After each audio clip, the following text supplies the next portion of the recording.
Hello and welcome to another episode of To Be Honest, a show with a clown, a nerd, a duck, and a degenerate.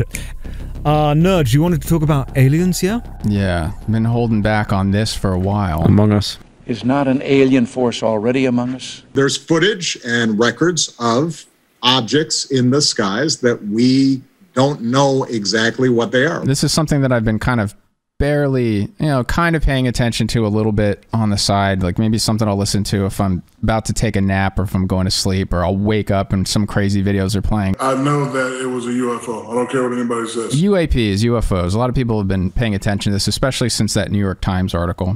The U.S. Navy has finally acknowledged that videos appearing to show UFOs flying through the air are real. In 2017, they were made public by the New York Times. Wait, what does UAP mean? Unidentified aerial phenomena, right? Yeah, it's a new acronym. So is UFO just not a term anymore? Yeah, I don't know why they changed it. Well, they're rebranding it to try to get rid of the stigma of ufology. Yeah, I was going to say it's probably to, they'll just make UAPology. They'll just change the name of it. I was going to say they would have done that to not associate with the tinfoil hat schitzos and stuff. Yeah. Well, there has been a shift that's been happening where more and more credible people are feeling comfortable talking about UAPs. That was already happening. As you know, my name is David Fravor. I'm a retired commander in the United States Navy. I want to first thank you for the invitation to speak to the committee on the UAP topic that has been in the news for the past 6 years and seems to be continuing to gain momentum. The shift that I want to talk about today that I think is noteworthy is we're starting to see a change in the narrative where there's a crossover between religion and ufology. And I want to say it's a sudden change, but it's been kind of like a side theory in ufology for a while. People have speculated whether are they aliens or are they interdimensional? Are they aliens or have they always been here? Are they fairies? Are they something like a prior human race? There have been branches of ufology that suggest that they're not extraterrestrial. And so this is technically part of that branch of ufology. But what's just happened is it's gone mainstream. Diana Pasulka was a guest on Joe Rogan's podcast, I think the last episode or the episode before that now. She's a credible religious studies professor from UNC.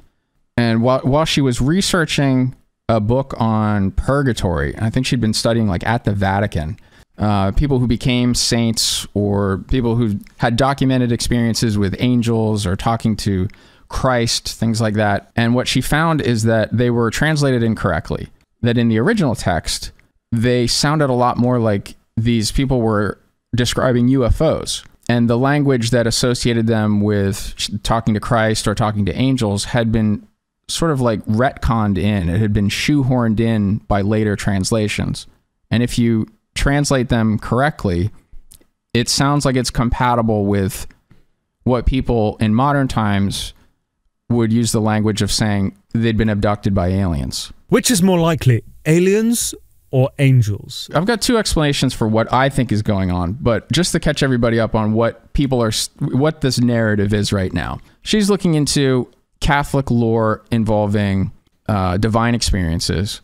And when she was in the process of studying this, people in aerospace reaching out to her and asking, "What are you working on? Tell me about your research." People who she didn't know. In what sort of space did you say? Aerospace. So like rocket scientists, people who work for NASA. Okay. Like people who aren't schizos and actually have like degrees that back up their findings. Yeah, or they could just be insane and also have art degrees. Or they could also be insane, but they don't have art degrees. High functioning insane. I mean, we'd have to at least say high functioning because one of them, Timothy Taylor, although she uses a pseudonym in the book, but they later found out who this was.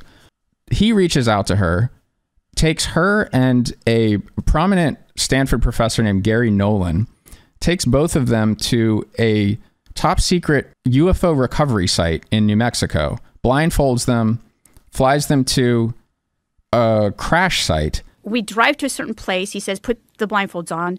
We had to leave our cell phones. We couldn't take any technology with us. And so we go out. It takes about an hour to get out to the site. The whole site is covered with rubble that looks like rusted rubble, and it's not sand. And they dig around all day long in the sun, excavate 80 years worth of sediment. We found parts, by the way, and some of the parts were so deep down into the ground. I mean, what sort of materials are we talking about here? Are we talking about, like, bits off a spaceship? Exactly. Or biological materials. So potentially the people who were in, the creatures that were in the spacecraft, possibly. Okay, but what was it made out of? Like, what metal or non-metal? So the description of the materials, one of them is like a frog skin made out of metal that if you crumple it into any shape, it springs back. Okay, what metal? They were finding, I'm not sure about that. It's like bismuth and something else, but they were finding that there's no way that you could machine these on Earth. Like that they were like atom on top of atom. It was something that you would only be able to machine in like a zero gravity environment. They're layered in some sort of a way where it's like literally like atom upon atom. So they were made by some sort of intelligent being, but not on Earth, according to Gary Nolan. So Gary Nolan takes these items back to Stanford, tests them with like his access to equipment at college as a tenured professor. And he's like a leading immunologist, microbiologist, someone who the government reaches out to. He said the CIA had reached out to him before asking him about neuroscience or something. So he's a very credible and respected person. He brings these materials back, determines them to be not of terrestrial origin. After we found these things, and we did all this kind of data collection and everything at the site, very much like anthropologists do, by the way, you know, documenting what we found, when we found it, you know, what it looked like and things like that, and putting into special containers. Then I was like, I don't want this. I don't want any of this stuff. And they both looked at me and laughed. She doesn't take any of these items, but basically witnesses this whole thing. And so she describes this this crash recovery in a book. And so ufologists start to pay attention to her. What's interesting is her story is part of a bigger trend that I've noticed. And maybe this is all a psyop that is involving a lot of different credible people. It's got a wider and wider cast of characters.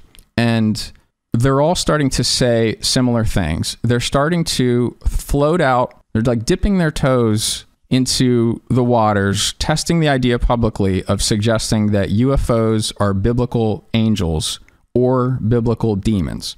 The people saying this range from Diana Pasulka, also Gary Nolan from Stanford. I mean, I hate to say it, it's pretty well known that the people within the government who are the most anti-letting of this information out, they're the ones who think it's the devil. Tucker Carlson is starting to say that his connections inside the U.S. government are telling him that there's something very dark about this, that there's a spiritual aspect. He said some of the things that he's been told by his insider sources are so disturbing that he won't even tell his family what he's been told. The second thing that bothers me is the UFO story. The more you dig into that and talk to people with actual knowledge, there are parts of that story that I do not understand at all that are really, really, really dark. It's so dark that I, haven't told my wife about it. There's a spiritual component there. Tom DeLonge, who probably is a useful idiot, because I think he even reached out to the Pentagon and said, hey, let me communicate for you guys. I want to make you guys seem cool. He's also being fed this idea that UFOs are demons. There is a very, very strong link between what people think demons are from the Bible and other religions and the UFO phenomenon. And what you have is something that doesn't like man, period. And something that feels either jealous of or has some kind of plan for what man is to be. This journalist, Ross Coulthart, he also has a source inside the Pentagon that has told him, you stop looking into this. These UAPs are demonic in origin. They're saying it's demonic. I mean, I've actually had conversations with people in the US Air Force who've told me this is demonic. Right. Ross, you shouldn't be looking at this. Right. This is evil. Right. Also, if you go all the way back to Bob Lazar, he was also a guest on Joe Rogan. He's notorious in the ufology research world. Bob Lazar is a guy who claims that he'd worked in Area 51 and had been reverse engineering UFOs. Like he definitely worked in Area 51. There's really no way I can prove it without revealing my identity and getting myself into more trouble than I have already. Exactly what's going on up there? Well, there's several, actually 9 flying saucers, flying discs that are out there of extraterrestrial origin.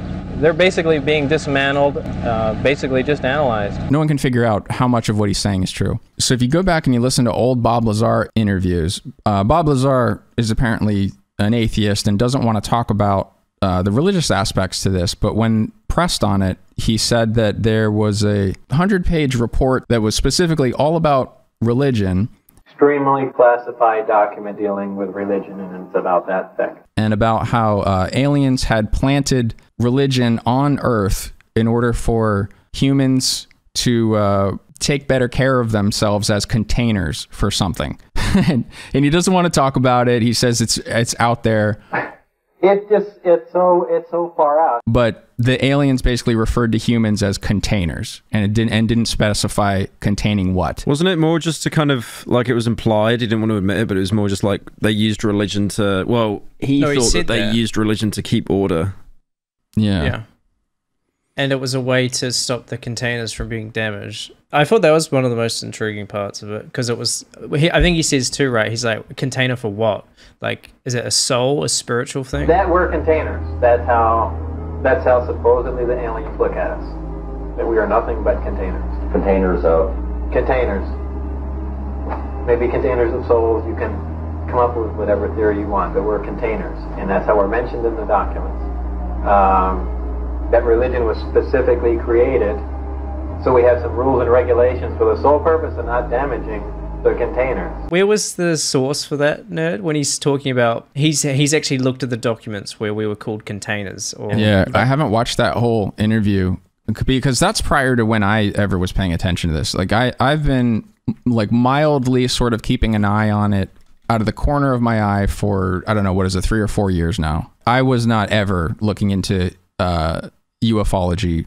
Now that sort of a wider psyop is starting to happen, a bigger trend where more and more credible influencers are starting to say, hey, the government has reached out to me and is telling me to communicate this UFO information. I get occasionally called by somebody from inside. Now that's starting to sound like assets are being recruited by agents, and they are starting to disseminate some sort of plan. This is what I've experienced up close. They cultivate 2 types of people as assets. And when I say assets, those people sometimes don't even know that they're being cultivated. In fact, they don't know. DeLong writes, quote, I was given 10 advisors, each with knowledge in different areas that pertain to UFOs. We are literally the group that is responsible for why you read about UFOs in the papers today without all the stigma. What we've been showing the public is downsampled, meaning that it's fuzzier, it's low resolution. Like, how clear is it? As clear as you want. How clear are you that there's something to see? You can see it with your own eyes. There's no question. They're being used, right, to propagate misinformation. At many points in the day, Gary and I would go aside and kind of confer without Tyler listening and saying, is this a setup? And so he goes, well, let's just try to find some stuff and I'll analyze it. That's getting into what I think might be going on. We may be faking a UFO situation for reasons that I don't understand. I guess there's sort of 3 branches that we can think about this. The first is taking it on face value, that all of this is true as described by Diana Pasulka and the others who are sharing these whistleblower leaks. The second sort of branch of this is the more uncomfortable one, where the Alex Jones narrative, Alex Jones's his master thesis, like he has some famous examples of things that he tried to cover from day to day, where he fell for 4chan trolling and memes. I'll be honest with you, I'm kind of retarded. And at this point, everybody knows what those incidents are. He's had, what is it, $1 billion in financial penalties for how irresponsibly he handled that. But he does have a main thesis that's unrelated to that has been unfortunately becoming more and more proven. This is a guy that was telling me about Epstein's island fucking decade ago. At least. I was like, wait a minute, what? They take him to this island, they compromise him, they have hidden cameras. Really? Flash forward. Yeah, I was at the time, he was saying that, I was like, this is crazy. A lot of people say Alex Jones was right. And what they mean generally is pieces of this master thesis. You laugh when you hear it because he words it in such a ridiculous way. The alien force on this planet today, waging war against humans and our biology. It's more that it's just from Alex Jones. Like demonic children, demonic. Oh, the aliens are here. They're not flying around in tin cans. Not to hijack what you're talking about, but you just reminded me with Alex Jones. Did you know he released a video game recently? Yeah. Nerd? Yeah. The NWO Wars. Have you seen it? It looks pretty cool. It actually looks like it's got like a good art style, which is really bizarre. Like he definitely had like a good team behind it. The Alex Jones thesis, the world basically is ruled by global elites. Like Alex Jones calls them globalists. I heard that one before. Yeah. Yes, there have been corrupt empires. Yes, they manipulate. Yes, there are secret societies. And yes, today in 2002, there is a tyrannical organization who think that there are too many people on planet Earth. The globalists have said it many times. There's too many of us. We're causing a problem. We need to be culled by releasing diseases and viruses and plagues upon us, pushing for worldwide government, a cashless society, open borders. Global elites who are in communication with interdimensional demons who they are making deals with for advanced technology. They made a deal now. They believe they can get advanced technology from silicon and merge with it and have their own heaven. To merge with AI computers and become cyborg slaves of Satan. Okay. He says it in that voice of his, international demons. Exactly. For the devil sends the beast for wrath. There are demons. Wait, so that's literal then? Demons. There are interdimensional demons out there in outer space who are giving several powerful people like Bill Gates ideas for how to make weapons? He feels very tapped into some sort of network where he gets ideas. He says that he goes to a room where there's a machine and he doesn't know exactly what the machine does, but he gets a lot of ideas about biomedical innovations and goes on to actually start companies that are super successful. Yeah. That's that ties into the UFO thing as well. I think you posted, Nerd. I watched a pastor talk about that and said how they think UFOs are demons, but from like another dimension, like interdimensional. I think there's a whole theory based on it, like the interdimensional UFO theory or something. So when we say like out there in outer space, demons. Not necessarily. Our understanding of 3 dimensions and 2 dimensions makes it very difficult for us to envision these 9, 10, 11, 12 dimensional shapes. Things that would kind of move in and out. Carl Sagan had a pretty good way of trying to help people wrap their minds around dimensions beyond what we can perceive. Now, a 3-dimensional creature exists in flatland only partially. Only a plane, a cross-section through him can be seen. We can prove with equations that they exist, but we can't perceive them with our senses. Hello, says the 3-dimensional creature.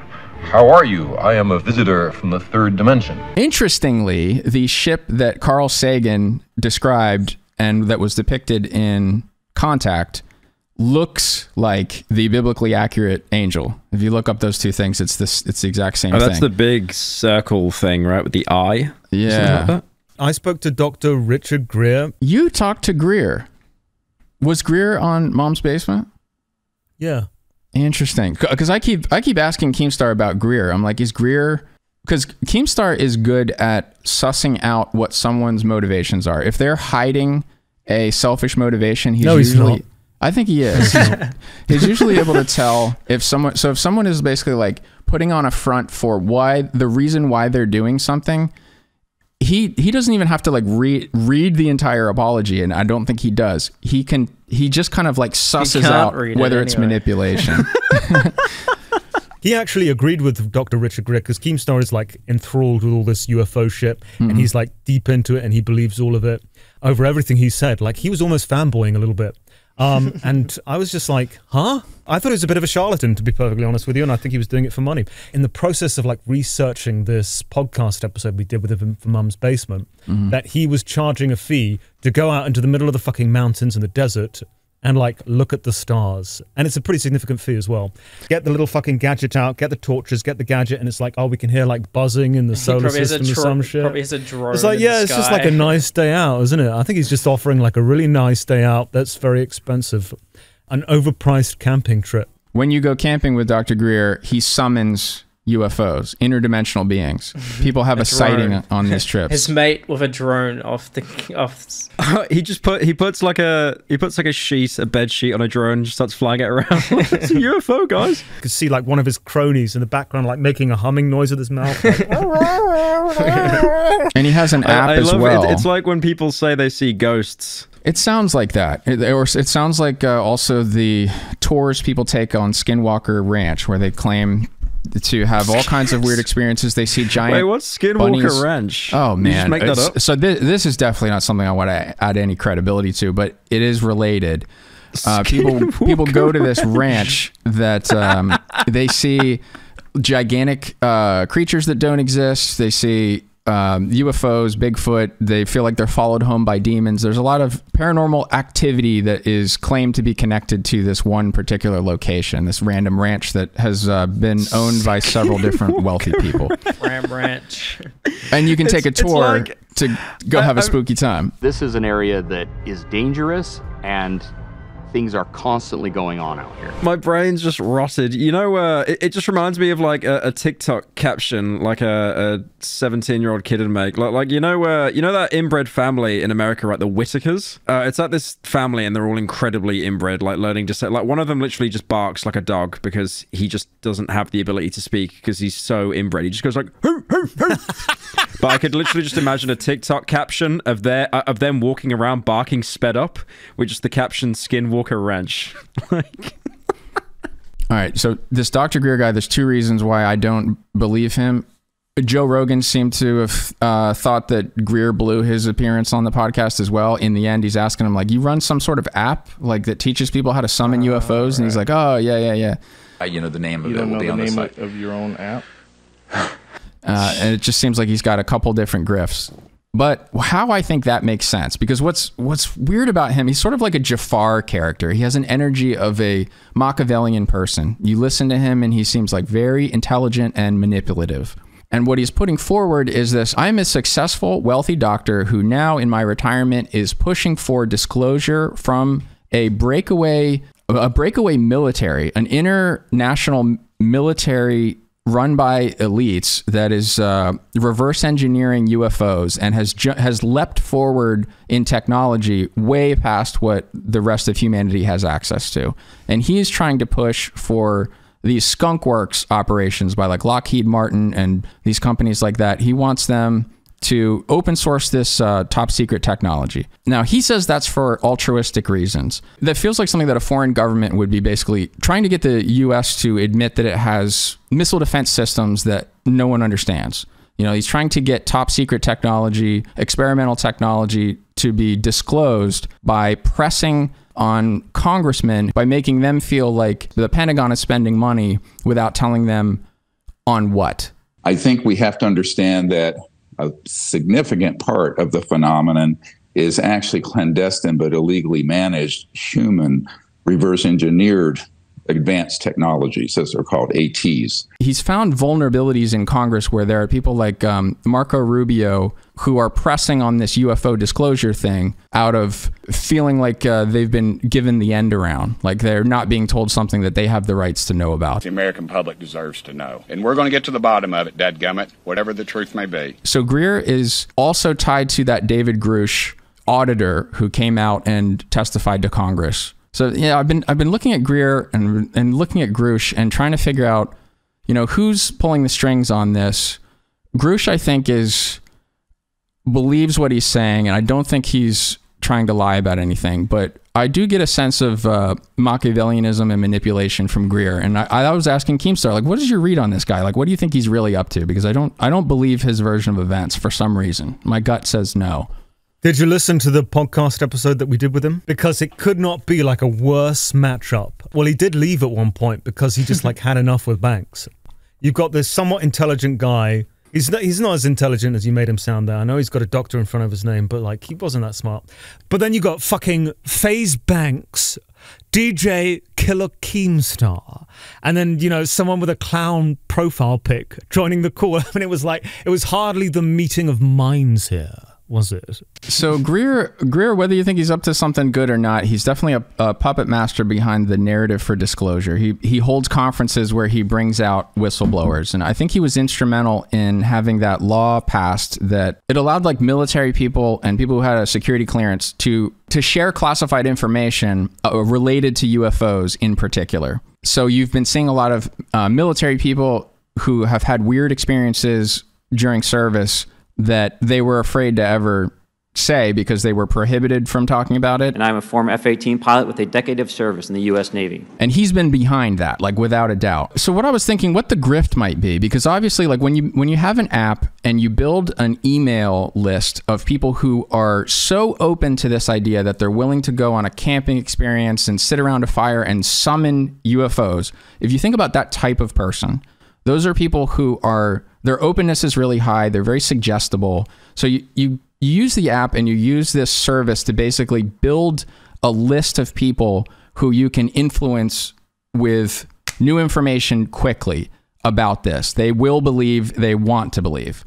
So it's kind of like he has like a bunch of, you know what would you call that? It's like a massive list of useful idiots. Because if he was just trying to entertain people who believed in UFOs and they were very suggestible and they were schizophrenic or whatever, like there's no shortage of additional stories like that or things you could make up. But what he's been doing has been going through the wheels of government to get credible sounding stories.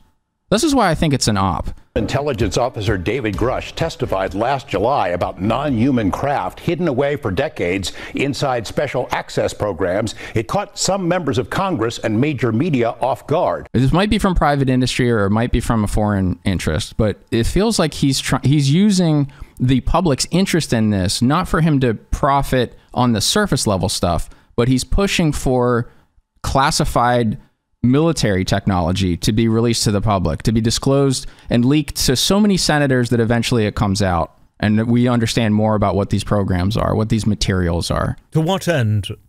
Maybe for a competitor of Lockheed Martin to be making something like a Tic Tac. I am told that right at this very moment, there is a major private aerospace company that is trying to divest itself of a craft. It has approached another company expressing interest in selling that technology to them. And the reason why? I suspect it's because they've known this legislation is coming. You know, you have private aerospace companies that are actively involved in trying to subvert the intention of Congress. Now, roll your eyes, I don't care. The simple fact is there are people who are telling me this from within the legacy program who are very concerned that there is an active attempt underway to hide technology from the Congress. So this is all about war and like killing each other off. It's always about war. Yeah, I don't know. Maybe there's a military advantage that the U.S. has that that another, China wants, Russia wants, and so they're using the weakness of our checks and balances where the Pentagon has to report to Congress and declassify things and explain, like read in senators to these programs. In other words, senior people in the White House, Pentagon, Congress, Senate Intelligence Committees that I've met with have been denied access. So therefore, the National Security Act is vitiated in terms of secrecy so long as those programs are being run illegally, and they are being run illegally. And he's using that to kind of create more and more people who understand what these highly classified programs are. People are very cagey about it. So it's almost like they don't want to blurt out too much. The reason that I don't want to is there's some type of national security issue, and I am an American. There are a lot of people who don't want this to come to light. The intelligence community shut it down. That's one of my theories of what's going on, but that isn't even what I wanted to talk about. I wanted to talk about the new, so that was the old narrative. The old narrative was the government knows about these UAPs and they aren't telling you everything that they know. Okay, well, the new wrinkle is the government knows that they're demons and doesn't want us talking to the demons. Okay, so now it's gotten like way crazier. And while getting crazier, it's also getting more credible. It's like, it's just so difficult to believe some of the things I'm seeing because they're involving more and more highly respected people to suggest the reality of biblical demons and angels. I mean, I can't believe I'm even saying it. So what is that about? The occult in that whole world is much more a part of the UFO phenomenon that's part of what makes it more complex than just little green men and flying saucers and tinfoil hats. ETs are demons. To give you some backstory on that, in order to understand that statement, you have to go back and look at Tom DeLonge, because this is kind of where this information comes from, is Tom DeLonge and his group of people. And mind you, as we'll talk about this in a little bit, it's not all coming from me. It's coming from other people of the highest places. Department of Defense official saying, stop looking at UFOs because they're demonic? Correct. He's told me, he said, Lou, I want you to stop doing this. These things are demonic, and we should not be pursuing them. I don't believe in alien life. I believe that they're demonic, and they are real. I've got a couple of theories for what that's about.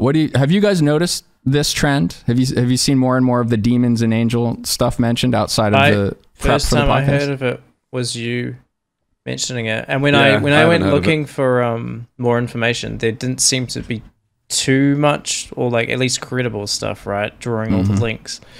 One again, I can't recall the name, but one of the interesting tidbits was like, I think it was the Diana, what's her name, Pasulka. Diana Pasulka. She was saying that like they had those old texts or whatever where they described like an orb and 5 orbs and stuff, and it just sounded like, you know, nonsense. And then you have all these, like way later when we had video evidence, we have the same thing happening with, you know, the UFO sightings. Like they've also seen the same orb that was described like 500 years ago. Yeah. It was just like interesting things like that. Yeah, so the big change is this just went mainstream. You're still kind of on the cutting edge of starting to hear about this more and more. And this is very interesting to me. Weird to hear things like the top scholar at the Vatican, someone in the Catholic Church who high up has said, well, there's going to be some disclosures coming soon that will make you question your faith, and you're going to be welcome to continue to basically practice Catholicism as normal, but it's going to make you reevaluate some of your core beliefs. Now, when I hear that brings up some very old school conspiracy theory, the kind of craziest Eddie Bravo shit that even Joe Rogan would laugh at. Step 1, destroy religion. Yep, that's right. The NWO's first agenda is going to be eradicate all religions. Plan to unite all of the governments against one common cause using a fake alien invasion. Basically, the way I took it was this is something that they hired somebody to brainstorm. It's one of these small contingency plans that would be filed away along with 20,000 other unlikely scenarios and what the government should do if it happens. And one of them was, you know, what would it take if we were trying to unite every country at once, stop all wars, and create a global government? I mean, that was the entire plot of Watchmen, wasn't it? That's what stopped World War III, because they made up a lie that there was aliens, so Russia and America wouldn't do a Cold War. Yeah. When Reagan came into the White House and was able to, you know, look through classified documents, I think he basically did like he name searched UFOs, pulled material on that, and one of them was this contingency plan of how do we create a one world government. And he was like, oh, this is cool. So it sort of stayed in his mind. And when he was speaking at the UN, he goes, you know, it would, if aliens invaded, it would make this whole Cold War seem silly. I think we'd be able to agree that we're fighting over nothing, and but it would take an alien invasion. Perhaps we need some outside universal threat to make us recognize this common bound. I occasionally think how quickly our differences worldwide would vanish if we were facing an alien threat from outside this world. And so Reagan added like the highest credibility to the conspiracy theory. The second coming of the Son of God of every religion would be projected on a hologram in the sky, speaking in every regional language, you know, using satellites or something, and broadcasting down so that people would see. In America, in Christian nations, they might see the second coming of Jesus. Others would see, like, you know, Prophet Muhammad. You know, you get the gist. And there's some narrative where it turns out that it's actually that it was aliens tricking everybody, and we have to unite against the aliens. And it's this insane plan that I never put any credence to. But what's bothering me is what is the end result of all of the things that I mentioned? If you have credible people, or at least famous people, Tom DeLonge, top scientists. Tom DeLonge's not a top scientist. Tom DeLonge, a band member from Blink-182, top scientist from Stanford, a top religious scholar who otherwise was not a believer in UFOs. If you have all of these people who are coming forward and saying that the government thinks that there are demons or that there are aliens that have basically planted religion here as something for us to take care of ourselves. So it seems like you are trying to cause as many faithful people to reevaluate their faith. You have aliens show up and they go, we planted all of this divine inspiration. When Moses received the 10 Commandments, that was actually us giving him, you know, a list of things that would basically the sort of ground rules for how to best take care of a society. If you have people globally questioning their faith and being open to this idea, you know, things were not what we understood. They're literally, you know, reevaluating everything. Then what do you replace that with? Because people do need a core set of ethics. They need a morality. If the angels, the demons who came up with, who planted religion here, are thought of as a negative, spiritually negative force, they're thought of as malevolent, then what replaces this psyop of religion that we had been believing up until now? And we realized, like, oh, okay, it was all fake stuff planted by aliens. And it was planted by malevolent aliens. We find out some sort of Matrix-like thing that, you know, all of life has been basically seeded by aliens like Prometheus, and we are containers of some sort. We're basically being used as a battery or as a future host of something, and we're going to reject that. But we need to come up with a new, basically like a new universal, something to replace religion. What would that be? Would it be ESG on an individual level? Would it be social credit? Because ESG has already captured all corporate interests. It's already, you know, when we see all of the woke things in culture, things that are driving people nuts, it's explainable through ESG. Every company has to do this. How do you force that down to the individual level? How do you make people now care about their own ESG score, a social credit score?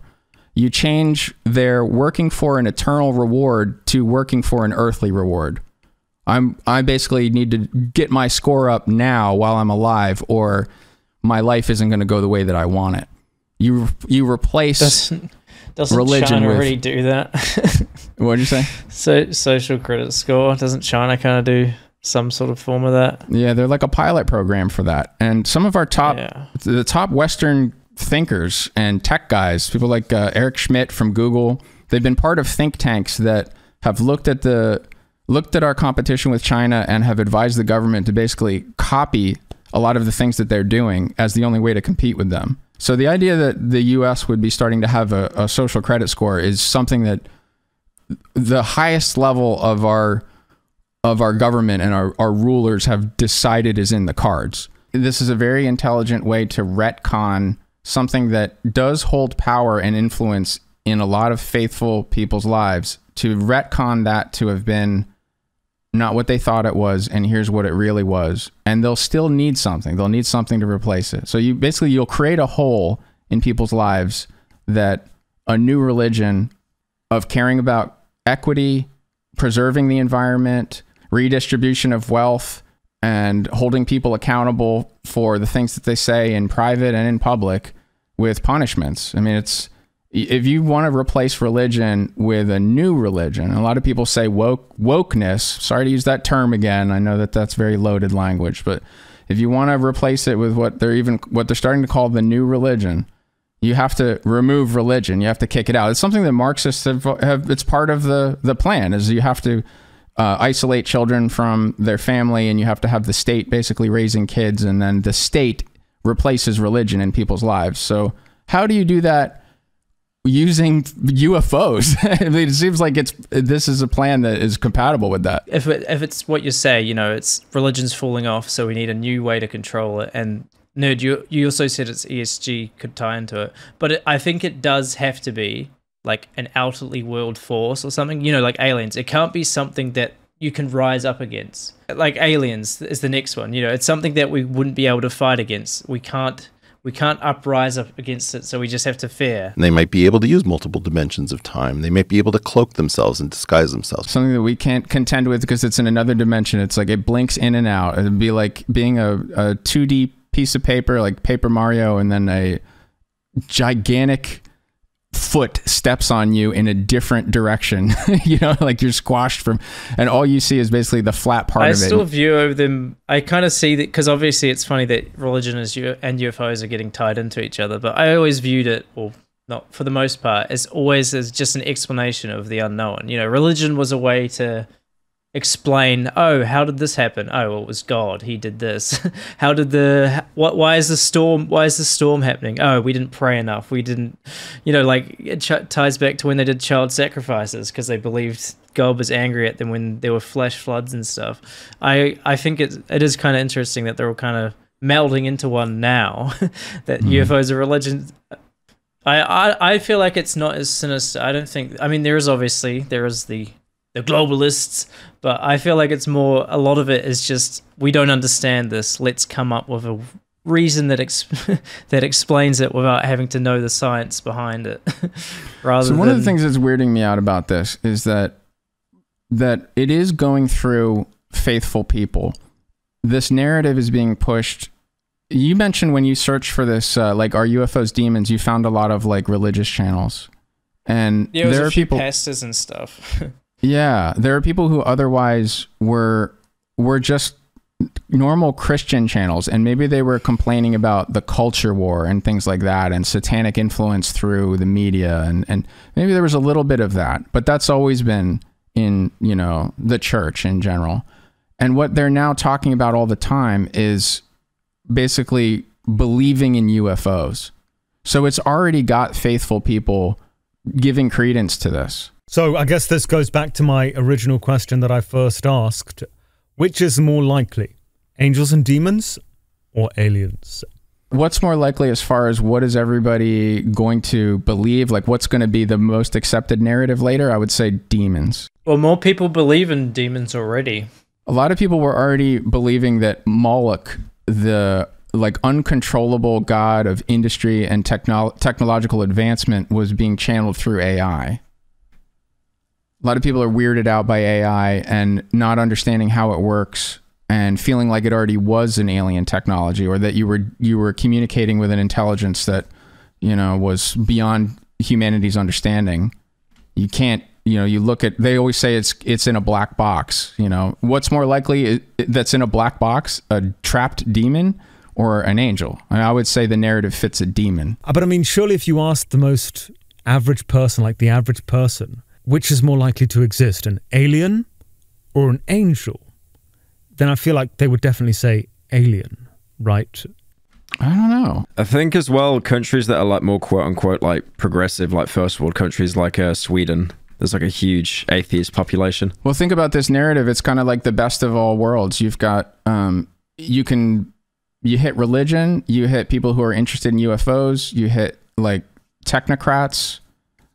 It ropes everything all together. It's kind of like a universal theory of everything. If you've got an interest in any of those things, to follow this story at the cutting edge, you might find that you're now like part of all of those stories as well. What's your overall take on it, Nerd? Do you think it's obviously you can't just give an overall take that easily, but do you think it's a possibility that it is like some demonic thing, or are you leaning more towards this is just another method of control that they're moving towards because religion is falling and this is the new way of getting people to fall in line? I don't know. And that's why it's so interesting, is that no one has the answer yet. So it does feel like you kind of sit on the fence and wait for more information. So every time there's a new disclosure, every time there's another video on this, it's something that catches my attention. It's clickbait to me. I check it out because I don't know what this is.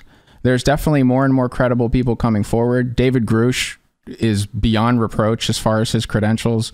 You could say the same about Gary Nolan. That channel, American Outlaw, the other one that interviewed Diana Pasulka, prior to Joe Rogan. So like she was on my radar from that channel.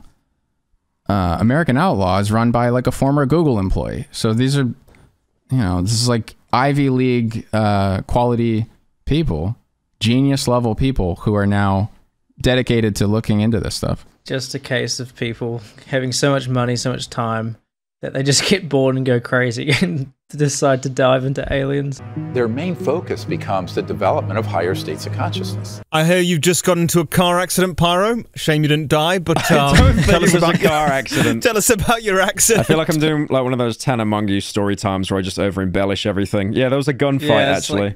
I was at a spa today, spending my hard-earned YouTuber money, and then I was getting an Uber back. What were you getting at the spa? You got to tell the full thing. Like, what were you getting at the spa? Like, is this a manicure, pedicure, eyebrows done, a waxing? Yeah, I got my fingernails painted. Definitely a happy ending, that's for sure. Was it like a Japanese style spa where you hang around naked in kind of like a gymnasium? You go from like one wet area to another with a towel?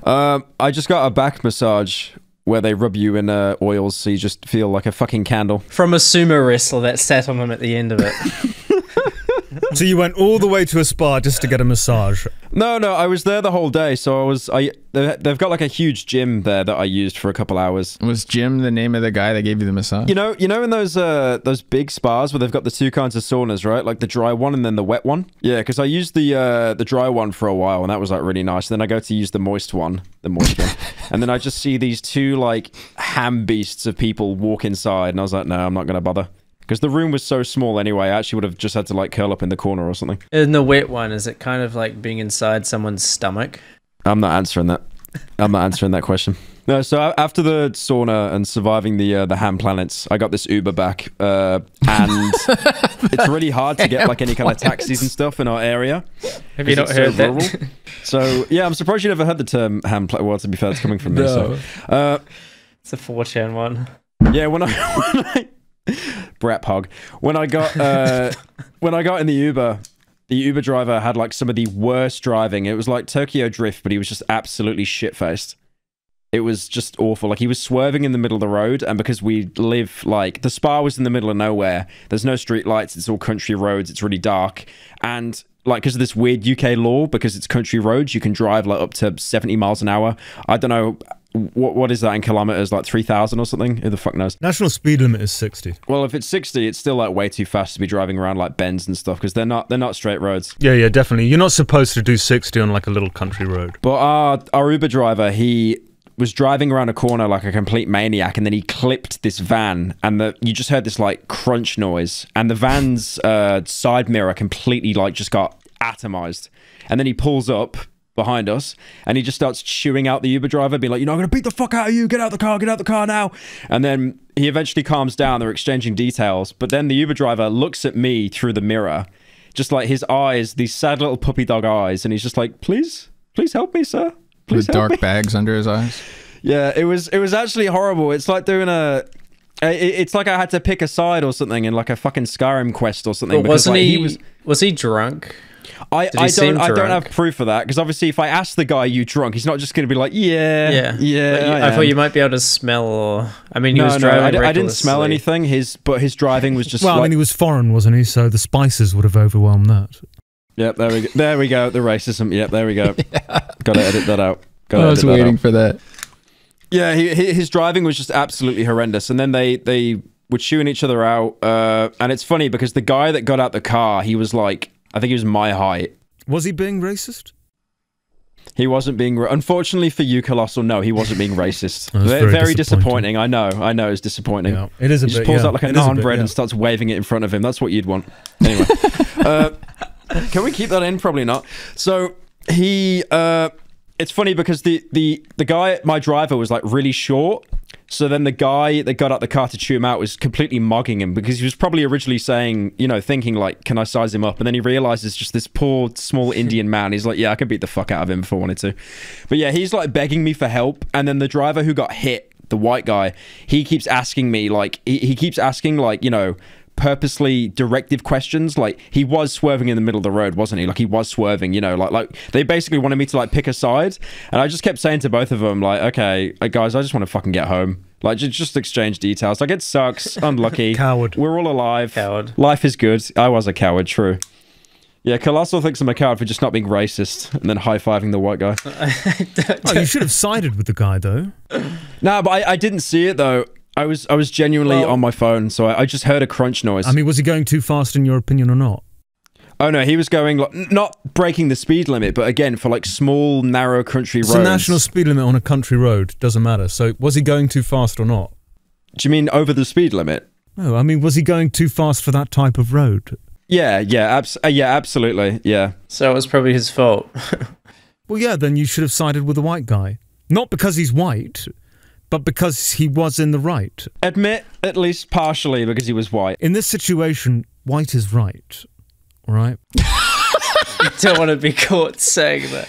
This podcast is going to end up being used in court. If I told Colossal they were both Asian, he would just turn around and be like, "No, they're both wrong. They're both wrong. You're in the right."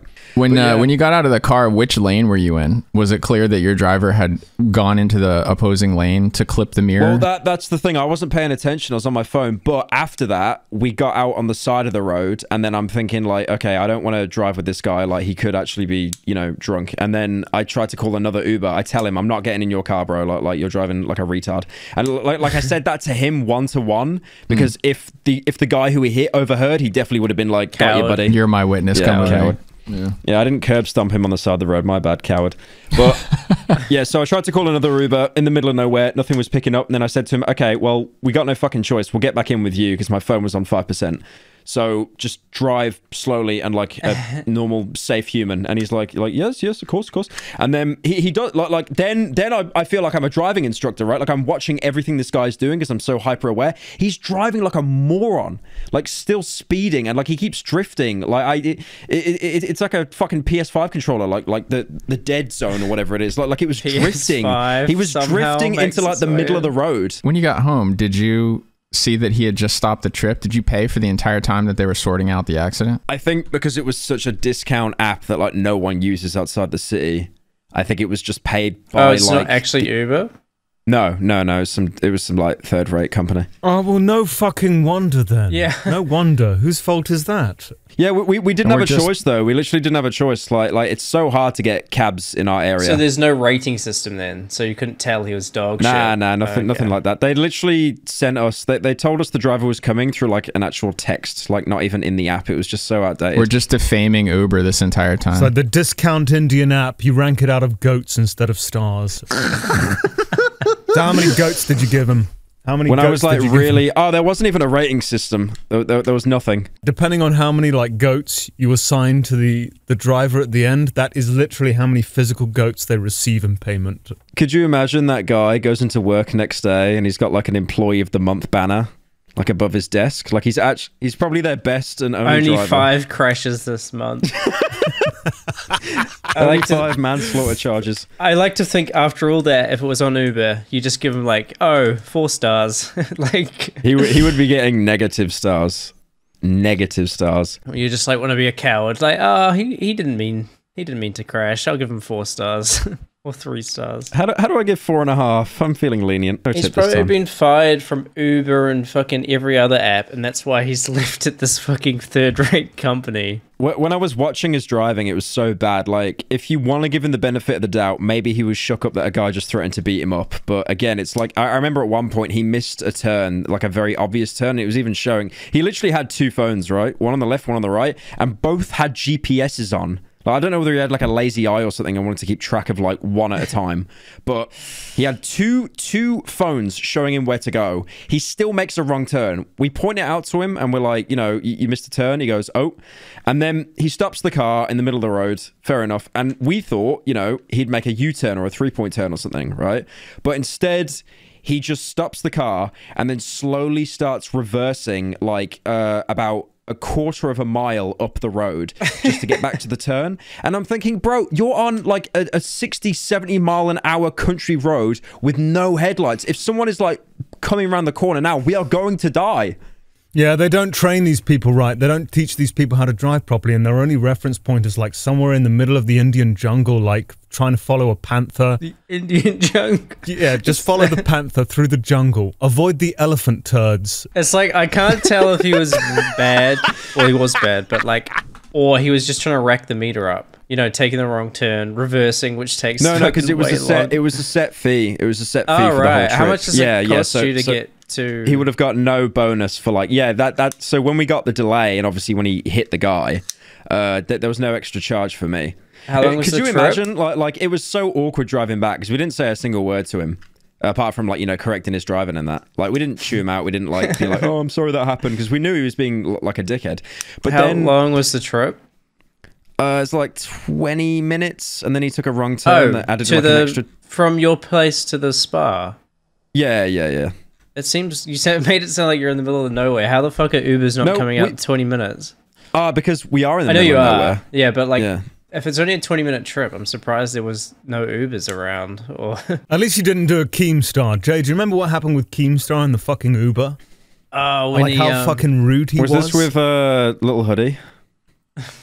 It's going down. There's some... Wait, hang on. There's some detail to this that might be being left out. Maybe Pyro got banned from Uber because they opened his phone and they found what was in the camera roll. Oh, when he lost the phone. Yeah. That was when he got banned. Probably. And they kept the phone for, like, humanity's sake.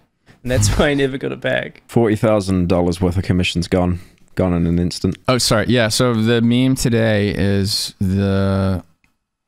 Charlie D'Amelio has unfollowed Little Huddy or something. Colossal was going to talk about the Keemstar Uber, not the Little Huddy.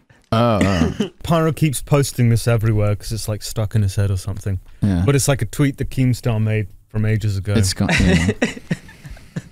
Retweet if you're getting lit, and then Keemstar retweets that. There's so many. It's up there with when Trump just quoted himself saying "so true." Like, it's definitely up there. Charlie D'Amelio just unfollowed Little Hoodie. It's going down. Hashtag drama alert. Yeah, and then it's I checked the quote tweets because even though it's an old tweet, and there's a quote tweet saying this is a 40-year-old man, and it had 300,000 likes. Oh, that many. Just insane. Yeah, like 30k or something. Fair enough, juicer, but like 300k, it's like, oh, that would have really hurt. Why is that taken off today? It's not even like a 1-year anniversary. It's just a copy pasta. I think someone joined the Discord and was saying it, so everyone just joined in because we all knew what they were referencing. The well was poisoned like straight away. Everyone just started copy pasting it. Okay, before we shill the patron, let's shill something far more important. Our sponsor today, ExpressVPN. Using the internet without ExpressVPN is like walking your dog in public without securing them on a leash. Most of the time, you'll probably be fine. But what if one day your dog runs away or gets dog-napped? No, it's better to be careful, especially when it's as simple as using ExpressVPN.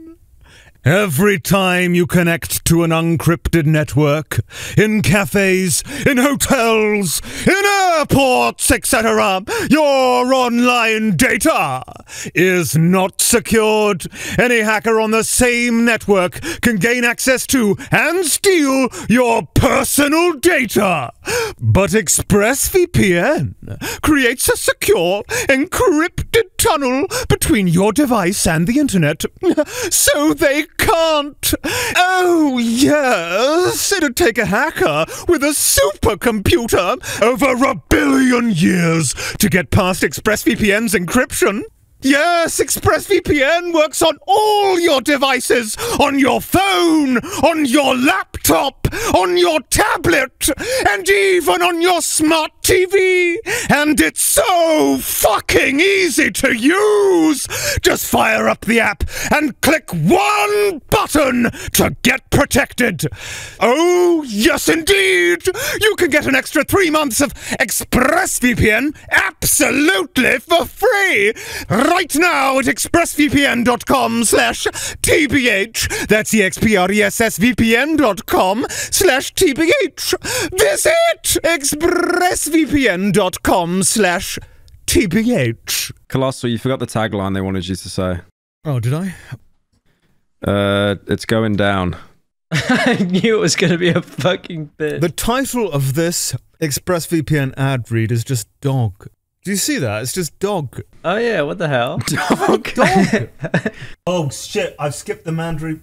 What? I don't I see told that, you, you're gonna Ryan. say it's Where the going fuck is down. that? Fucking hell. Well, I use ExpressVPN all the time, every single day, without fail, and never turn it off.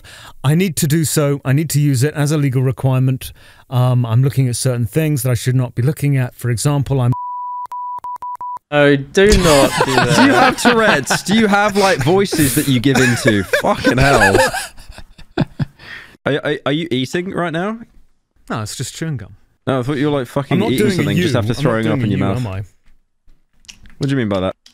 Because you eat your fucking dinner every episode. Yeah, mummy Why you're eating at like 1 o'clock in the morning, I have no idea, but you do that every single did. episode. Mummy does at least me, for the ones that you actually show up to. Mummy does me chicken dinosaurs. I mean, that's still better than the fucking Christmas dinner.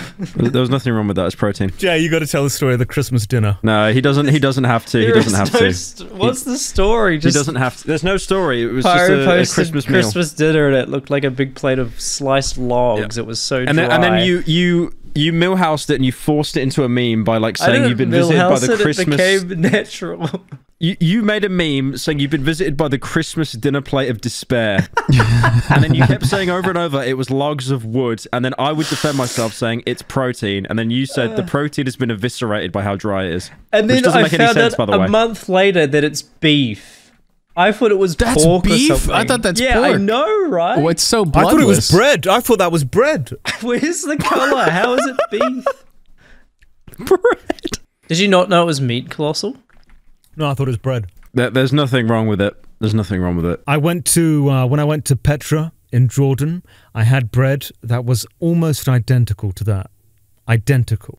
Yeah, I wouldn't be making fun of it if it was bread. Yeah. It looks more like bread. Or there's a little Worcestershire stain to the brownness there, but there's nothing's wet about this. It's not sitting in its own juices. Why are we examining this? If you had told me that those were burnt pita breads, I would 100% believe it. You say pita bread? It's yeah, pita that's how it's pronounced. Pita breads. It's pita bread. Pita breads. That's what they're called. It is pita. Isn't pita the way the white people pronounce it, like us? Pita bread. He said it, not me.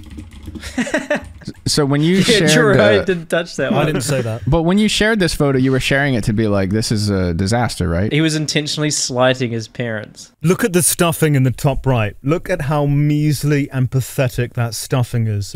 I think I had to drink like a gallon of water with it just to wet my mouth. I imagine. Like my mouth was more dry than a smoker's, like eating that. And now you're saying it's bad? You've been defending it for the last month. No. I just said it's dry because there's so much protein packed into it. On the server, they singled out the stuffing, being like, "What the fuck is this?" It just looks like a mutation. See, I see some flavor in there, so I was like, yeah. It's better than nothing. The stuffing I thought I thought the stuffing was like dried granola, like part of a dessert or something. Did that come in a box, that stuffing? I think some of it did. What do you mean then, like, some of it? What? Spice You're and stuff. mixing it in with other stuffing that you've handmade? What? Mummy stuffing did in a me. cupcake? I can't speak. I can't speak. Did your mum see that you posted it and like have a go at you?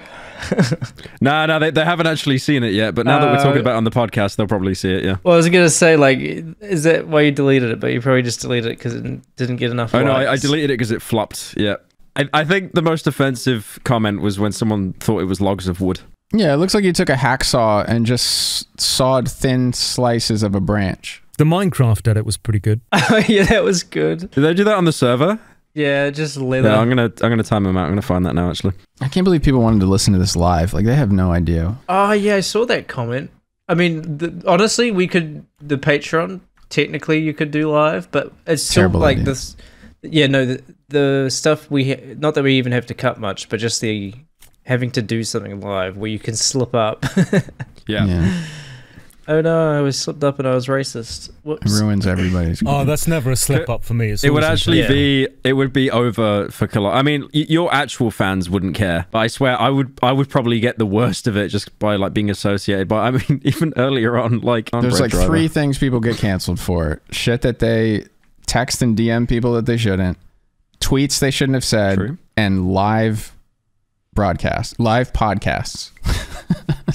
Or streaming. The world is changing. The world is changing. Like, we're reverting back to like the edgy time. People are sick of the woke culture. They're sick of like people being pathetic cowards. It's going back. No, it's not going back. There's just It's a bigger going divide. back. It's gone back a little bit, honestly. It definitely has gone from where if you said retarded, you would have everybody swarming you. You would have autistic people screaming at you and feeling pretending to be victimized by that, and pretending that you meant them when you didn't. But now no one's even bothering. It's like people are just so fatigued. I still get people that get annoyed at me for like saying retard. Like, I'll even have some of my mods message me and be like, "Can you not say that?" And it's like, yeah, it's pretty retarded. Why did you zoom in on the oh god, it looks like the fucking Sahara Desert, like all the cracks in it you see. Now you're fucking I can't defend that. There was good protein there. Look at all the fucking god. I still can't believe that's beef, man. Like, I just can't. You're actually going to give me a complex. Like, I could never. I'm basically going to end up like that fucking chef from The Bear now, just over perfectionist because I got roasted so bad. Okay, serious question now. Like, I'm not joking. What was the last thing that you genuinely cooked? He doesn't know. He hasn't cooked anything this year. Something that got made for me, and then I put it in the microwave to heat it up. That's cooking. No, that right? doesn't count. That doesn't count. That is cooking. That you actually made yourself. If I get a piece of bread and then I put meat in between the bread, that's cooking, right? No, because like what actually got cooked there? Well, how's that not cooking? Because where did the literal process of cooking something take place there? You made a sandwich, maybe, but you didn't cook it. What if I toasted the bread? Is that cooking now? That is, you literally said it yourself. That is toasting. It's toasting. Pyro, I have an idea. Right now, tweet this plate of beef at Gordon Ramsay and say, rate my plate of beef. He'll respond with, "Kill yourself, young man. Kill yourself." He might respond. That'll probably ping his phone. do it. Yeah, do he it. has responded to people in the past. Anyways, I think that's enough about Pyro being disabled. Join the Patreon. You can interact with your very own personal alien. In the You don't want to join just for the alien. What is it called now? Is it the giggle hole or the maggot hole? No, he'll get an ego if you name it after him. It's still got to be called Maggot. I mean, he probably has a fucking ego anyway. People just come to laugh at him. So Dolan basically is the Harley Quinn of our Giggle Pit. He wades into this as the sort of sympathetic counselor and talks to the Joker. She's not very sympathetic. Yeah. Well, it's not sort the of persuaded. methodology because she murders Batman in the new game. That's what I'm getting to. Yeah, so Dolan, like Harley Quinn, basically gets tricked by our worst captives into freeing them. When they go on the lam, essentially, I guess Dolan will be their sidekick. Well, the game's called Suicide Squad Kill the Justice League because it's in the title, right? Wait, why are they killing the Justice League in the game called Kill the Justice League? I saw one guy mention on Twitter, which surprisingly good take for Twitter. He was saying how even though like it says Kill the Justice League, it's still like such a dog shit death for Batman. Like, it's awful. I think as well, like, if you're a fanboy of all the superheroes, like, you're really going to be pissed off. I think they kill the Flash at one point and then they piss on his corpse, which I think is kind of funny. It's the thing, right? It's like when they actually kill off or have the balls to kill off a main character, it can be cool. But if the internet is showing you anything, like the reaction to Joel, the reaction to Batman, it's like you can't really kill off a character in the canon. Oh, that's different. That's different, though. I mean, think, you because could argue they were handled poorly. You know, fair enough. Abby was not the best way to kill Joel off, but I don't think there would be a world where people would be happy with the death, unless the only time they're happy is when they retire and they die peacefully of old age or something. Usually, building on what Jay was saying, I watched a developer commentary, and they actually you had Neil Druckmann, the guy that did The Last of Us, and he was so unapologetic about all of it. But one part he actually had to concede was, do you remember, Jay, in the original trailer for The Last of Us 2, you saw Ellie look at a character, and then it's Joel, like, waiting for her? No, I don't remember that. It was in, like, the original trailer, because I think people already sussed out that Joel was going to get killed in the game. So they made, like, a bait trailer to make it out that he was still alive, and then, he gets killed and people are pissed off because, they were literally lied to. But that never happened in the Justice League game. But I think the reason why people are pissed off, I mean, apart from the game being, broken dog shit, like people that paid Live extra. service horseshit. Yeah, people that paid extra to get the game early, which is such a stupid way to like monetize games. They actually had a bug that would take you to the final level of the game. I remember this YouTuber, Game Riot, and he always plays games like, minus day one. Like he'll get a review copy and play it before like everyone else gets to. And he was basically taken to the end of the game, and he's just sat there bewildered for 5 minutes. He's like, wait, what? Look, surely I... Did I load like a... He genuinely thought he loaded like the wrong game or something. He was he was so confused. But obviously, yeah, you kill the Justice League because they all get corrupted and they're like evil. But I think what pissed people off a lot is Batman, because obviously Batman's the most, famous superhero out of all of them because, the Batman Arkham games, stuff like that. I think he is the #1 most popular superhero. I mean, I think he is, like, because of the fact that he's the only superhero without superpowers, right? Like, Well, and he's just got the coolest... He's got the coolest gallery of villains as well. Yeah, he's literally me. But, yeah, they kill him off. It's Harley Quinn just shooting him in the head. Like, he's sat on a park bench. With a revolver, Batman by the way. And they still played the sound effect of the shell casing. Even though they did that as well? It's just awful. But yeah, he doesn't even go out on like a good note. It's just like a little one-liner. It just says to Harley, like, you're going to wrap this up, and then she just shoots him in the head. But the saddest thing about all of it is that was, I think, Kevin Conroy's last performance as Batman, because he was famous because Batman the Animated Series, that's fucking really good. I've been rewatching that again recently. But obviously, because his performance in that was so good, they just kept reusing Kevin for every Batman video game, every animated show. So he became the voice of Batman. And that's his last project before he...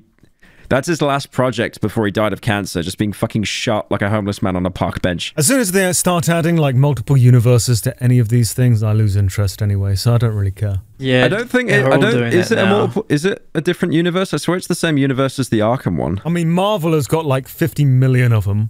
Yeah, they got enough characters. Like, just do one universe. Soyverse. And also, when you kill off a character, stand by killing off that character and just do it right. I think it is good to kill off characters and like, but then they're like, oh no, we went back in time. We saved this character's life. This is now a different timeline in a different universe, and it's like, let's just sell more fucking comics. Fuck off. Every single medium does that. The only one that hasn't is The Walking Dead, and they will do that at some point. Oh, they will. But I was watching when I played Mortal Kombat, they do the same thing. So when they run out of ideas, let's bring in the alternate versions of people from another dimension. Here we go. Yeah. Good guy is Lebad now? The Arkham universe has been linear and consistent, but it isn't the same. To what you're saying, it doesn't tie into the movies. But when the Joker died in the Arkham series, like, the Joker is dead still in this game, right? So Batman, what people are upset about is Batman is going to be dead in this series for good. Yeah, they tied, for some reason they said it's part of the Arkham game canon. So if you played them all, it's the Batman you spent 4 games with, and he gets killed off by Harley Quinn of all people in a game very disjointed and like detached from the original Arkham games. I don't think, if they just said it's a standalone game and they killed him off, I don't think as many people would care, because it's contained within the story. But you're basically being told, like, if you grew up with this Batman game, he's just been killed off with this shitty on a park bench. And I think that's why they're pissed off too. It's like they're saying he might as well have just fell over on a banana peel. This is the Batman you played as for 4 games, or 3 or 4 games, and they've just killed him off. I mean, that series has been going on for like 15 years or something as well, like since Arkham Asylum. I think that's part of the backlash too. Is why did they attach it? It's obviously made by the same studio, but why tie it to the Arkham games when it's so different? It's just stupid. And obviously on top of that, he died. Batman was the title character of that series as well. So now, he's killed off on a side thing. It's like having, it would be like having Superman killed off by Groot. Don't give them any ideas.